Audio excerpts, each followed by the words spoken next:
c'était dans un programme de UCLA, University of California, Los Angeles. Vinton Cerf a donc fait cela. Et c'est comme ça qu'est né ce qu'on a appelé, bien sûr, l'interface des ordinateurs. Et c'est en 1985, je crois, qu'il y a eu le World Wide Web, et qui a donc maintenant fait en sorte que ce soit une conversation planétaire. Comme nous le voyons, c'est le Pentagone qui a commandé la recherche pour Internet. Je dis bien le Pentagone. Quand on regarde ceci, on ne peut plus dire que le conflit est mauvais. Non. Le conflit aide à avancer. Parce que toutes ces technologies sont ensuite retranscrites dans l'économie civile et font avancer la civilisation de l'Occident. Donc, il s'agit, par conséquent, de donner au conflit une dimension positive et dynamique. C'est de ça qu'il s'agit. Et par conséquent, il faut toujours trouver des foyers, je dirais, conflictogènes. L'Afrique, naturellement, est un candidat tout désigné. Et beaucoup d'Africains, malheureusement, ne le comprennent pas. Donc, je voulais vraiment dire que cette idéologie du petit frère, du frère arriéré qu'il faut emmener vers la civilisation, elle n'a pas d'aujourd'hui. Lisez le pacte de la SDN, il ne dit pas autre chose. De Versailles, de 1919. Il dit qu'il y a des civilisations avancées et d'autres qui sont arrivées. Il revient à celles qui sont avancées d'amener les autres vers la lumière. Voilà ce qu'il dit. Je n'invente rien. C'est le traité de Versailles, le pacte de la SDN qui le dit. Donc, ce n'est pas un hasard si on parle de marginalisation. Cette marginalisation a un but, celui de continuer à faire en sorte qu'il y ait deux vitesses.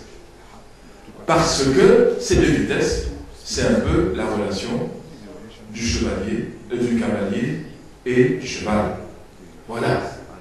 Et moi, je pense que c'est important de comprendre cela. Quand nous avons compris cela, l'attitude de l'Africain ne doit plus être de se lamenter. Je suis au regret de dire qu'aujourd'hui encore, j'ai écouté la BBC.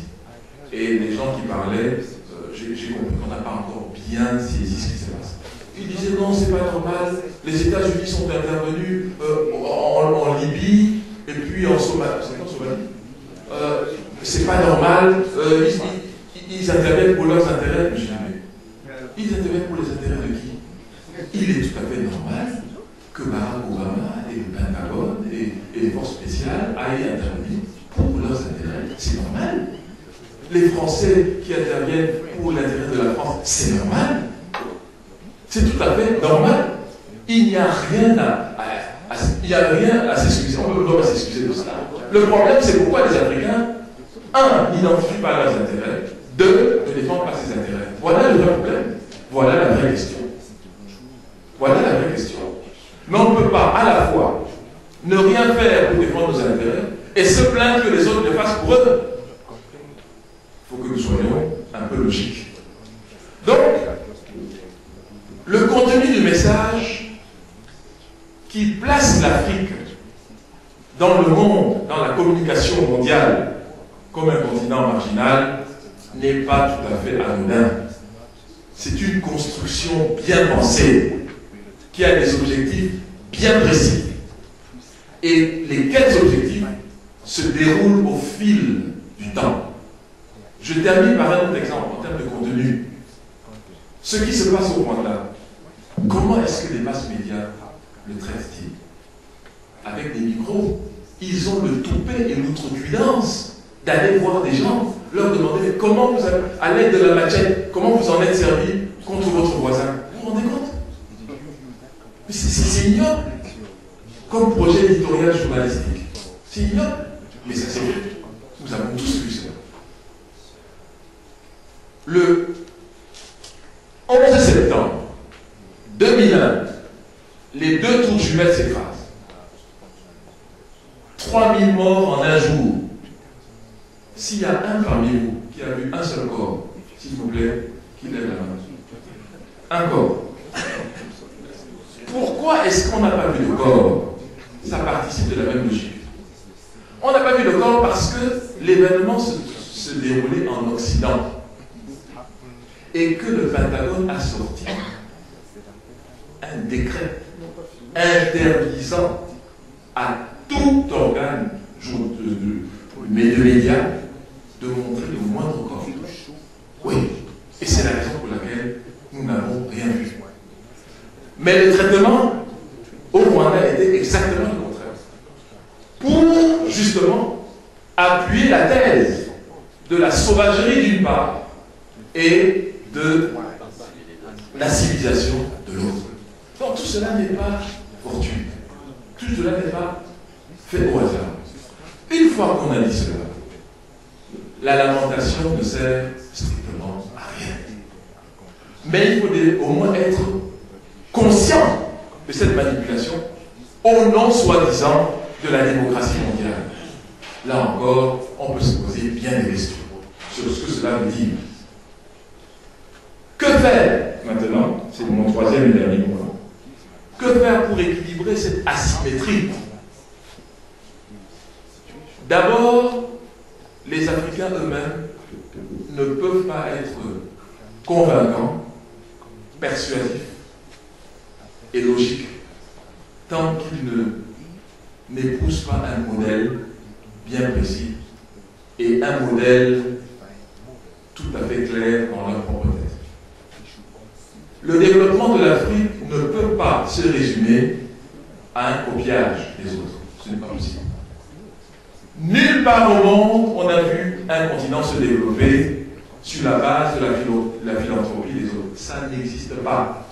Ça peut sembler un lieu commun de le dire devant un aéroport de savants comme vous, mais je pense qu'il faut que nous répétions ce qui peut sembler être un lieu commun. Beaucoup d'Africains, j'entends encore des Africains dire on va transférer la technologie, tout ça. Qu'est-ce que ça veut bien vouloir dire? Quelqu'un qui a dépensé des milliards d'euros pour trouver quelque chose, il va vous le donner, alors que nous sommes là tranquillement assis sous notre côté. Il ne vous donnera que ce dont il n'a plus besoin et à juste titre. La technologie dont il a besoin chez lui n'est pas nécessairement ce dont il a besoin chez lui. Donc, je crois qu'il faut déjà que nous sachions que le développement est une bataille. Ce n'est pas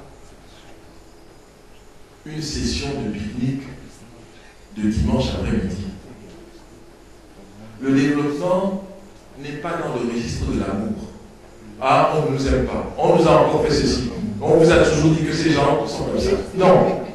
Ce n'est pas le langage du développement. Le développement est une bataille dure. La bataille de la matière grise. Tant que nous refusons d'investir dans le savoir, la connaissance, nous allons payer le prix au multiple de ce refus systématique qui caractérise hélas l'Afrique. Il y a des Africains qui comprennent cela, mais sont-ils les décideurs suprêmes? J'en doute. J'en doute. La deuxième chose, c'est qu'il faut rejeter ce qu'on veut nous imposer comme étant universel. Il n'y a rien d'universel. Rien. L'universel, c'est l'expression d'un rapport de force. C'est tout. Ce qui apparaît comme universel, c'est ce qui a été reformaté pour dire que ça correspond à ce que nous voulons. On a demandé à qui? Comme par hasard, tous les Africains qui ont voulu une Afrique debout sont ciblés sous terre. Je dis comme par hasard. Le dernier étant Mohamed Al-Kadhafi, qui n'était pas enceint. Il était loin d'être enceint. Donc on ne peut pas lui refuser le fait qu'il a investi son argent là où était son discours. Au moins ça. Au moins ça. Il est ciblé sous terre. Avant lui, Thomas Sankara. Avant lui, Lumumba, Patrice Emery. Voilà des gens qui avaient une confidence et disent que l'Afrique doit être debout. Donc, on ne peut pas à la fois dire qu'on veut la démocratie, et ceux qui prônent une sorte de démocratie réelle sont non seulement tués, mais ils quelque chose de commun. C'est qu'on s'arrange à ce que leur corps n'existe pas. Et oui, je ne vous apprends rien. Je pense même qu'il y a des Congolais de l'RDC ici à confirmer que le corps de Patrice Emery Lumumba a été dissous dans de l'acide. Voilà. Le tout dernier, Mohamed Kadhafi, nous a-t-on dit, aurait été brûlé. Et ces cendres auraient été sur la Méditerranée, semble-t-il. Dieu seul sait. En tout cas, ce qui est sûr, c'est qu'on s'arrange. Si ces gens sont si impopulaires, pourquoi ne pas donc faire une tombe, tout simplement, où on les met? Parce qu'on ne veut pas, justement, que leur popularité post-mortem soit arrivée. C'est ça, le problème. Je répète, ce n'étaient pas des saints, certes, mais c'était des idéalistes, au moins, qui ont voulu faire bouger les lignes. Et ce n'est pas acceptable. Parce que c'est le status quo qui doit perdurer. Nous devons donc dire non à ça. Mais dire non de manière intelligente, en utilisant la ruse. Parce que dans le monde d'aujourd'hui, c'est la ruse qu'il faut utiliser. Je vous donne l'exemple des Chinois. L'exemple des Chinois, il est un exemple sur lequel nous devons méditer. Pas parce qu'ils sont nos maîtres à penser, nous n'en voulons plus, mais parce qu'ils ont la technique et la tactique. Le Chinois adapte son langage à son interlocuteur. C'est très important. Nous, les Africains, nous ne comprenons pas ça. Le jour où ils parlent aux Africains, qu'est-ce qu'ils disent aux Africains? Ils disent, nous sommes les mêmes, mes frères. Rappelez-vous Bandung, 1955. N'est-ce pas, nous étions ensemble. On s'est battu pour la décolonisation ensemble, main dans la main. Deuxième chose qu'ils nous disent, sans vous, est-ce que nous aurions été aux Nations Unies? Non. C'est le vote africain, le bloc du vote africain, qui au début des années 70 nous a propulsés comme membres des Nations Unies en éjectant Taïwan. Tout cela est vrai. Ils disent donc, troisième argument qu'ils nous donnent, vous croyez que nous sommes riches, mais en fait, ce n'est pas vrai. Nous avons encore de larges poches de pauvreté. Mais ils oublient de vous dire qu'ils sont la deuxième puissance économique mondiale.